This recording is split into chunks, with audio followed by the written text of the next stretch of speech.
Russia, the heart of the largest land mass on Earth, home to some of the greatest waterways of the world. To experience the real history of Russia and its past, our journey will take the route worked by merchants during the historic years of Russia's greatest prosperity. Following the canals and sailing through majestic inland seas, passing submerged cities, visiting sacred mystical isles, medieval Kremlins, and exotic onion-domed churches. It is a journey into the very heart of an ancient Russia closed to the Western world for almost a century.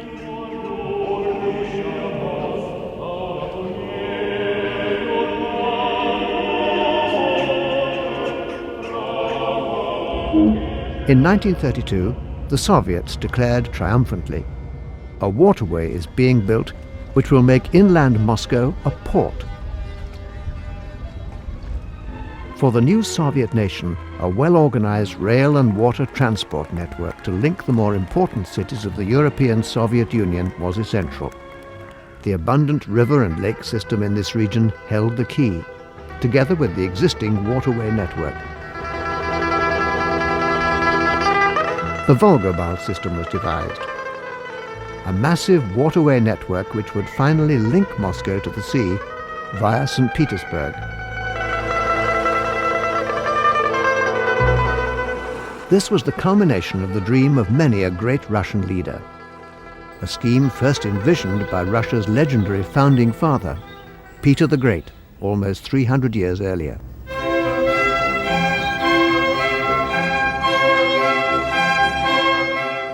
Peter the Great became the absolute ruler of Russia at the tender age of 24. He remains Russia's greatest Tsar, the visionary who dragged the country kicking and screaming out of the Middle Ages to take its place as one of the great European states of the 18th century. In 1697, Peter became the first Tsar to visit Western Europe. With the visions of the best 18th century culture had to offer still fresh in his mind, he returned to Russia inspired by a dream.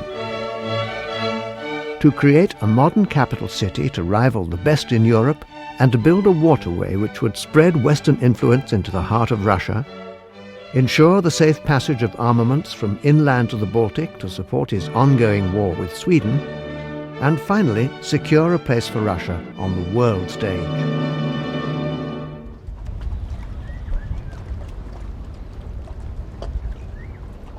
Peter's work began with the building of St Petersburg.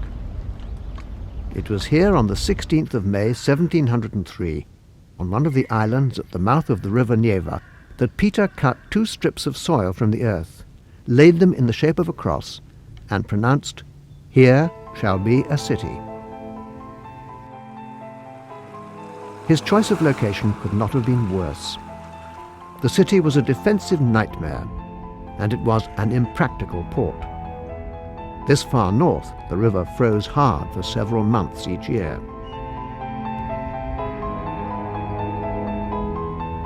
For Peter, these were irrelevancies. He wanted a city by the sea. And so it was that the new city was to be built on the Neva, a local river which flowed with the greatest volume of water, a factor that would later spell disaster for St. Petersburg over the centuries as a chain of devastating floods threatened the city's very existence.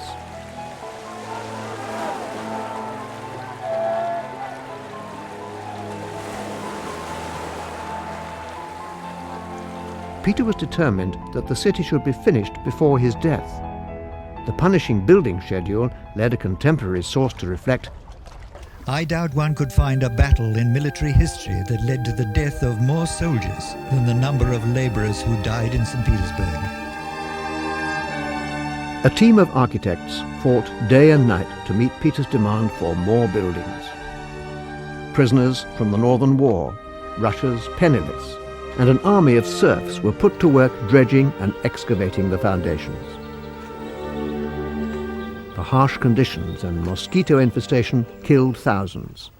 Malaria, scurvy, and starvation created a massive death toll.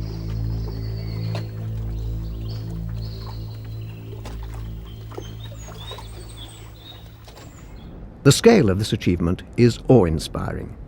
The city was completed a mere 7 years after Peter had laid his cross on the ground. 34,550 buildings spreading over 42 islands across the mouth of the River Neva made up the city of 1714, which came to be known as the Babylon of the Snows. But for Peter, his city was to be the Venice of the North. On the largest of the 100 islands in the Neva Delta, the streams were fashioned into a series of majestic canals inspired by the great Italian city.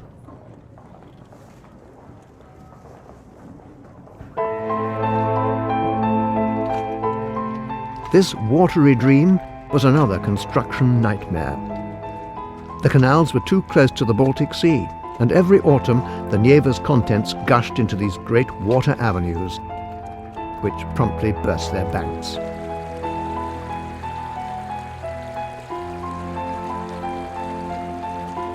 Peter's great Venice of the North was a technical impossibility.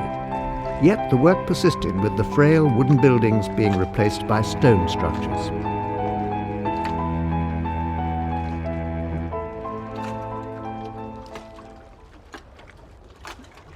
"40,000 masons flocked to the city after a decree forbidding building in stone anywhere but in St Petersburg.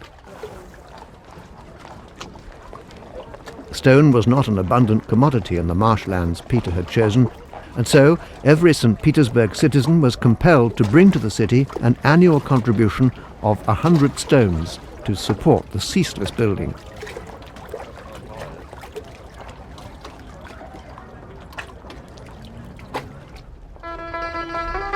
Today, the canals of St Petersburg have a beauty and majesty of their own, especially when travelled by small boat, evoking a little of the atmosphere of that great Italian city of water that inspired Tsar Peter.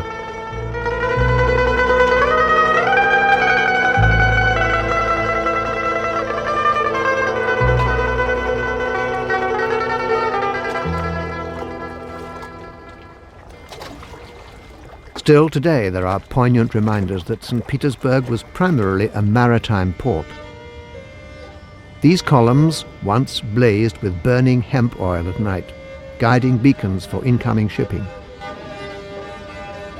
The structure is inspired by the imperial Roman custom of erecting columns decorated with sawn-off prows from galleys captured in battle.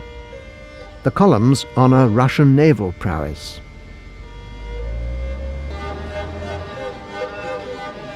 The female forms at the base of each are the embodiment of the trade rivers of Russia.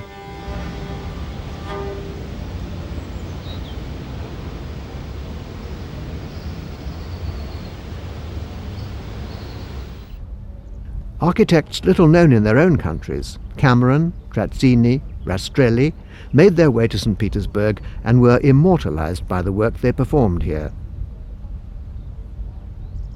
They brought with them engineers, artists and workmen whose modern European construction skills were employed in building Peter's super city.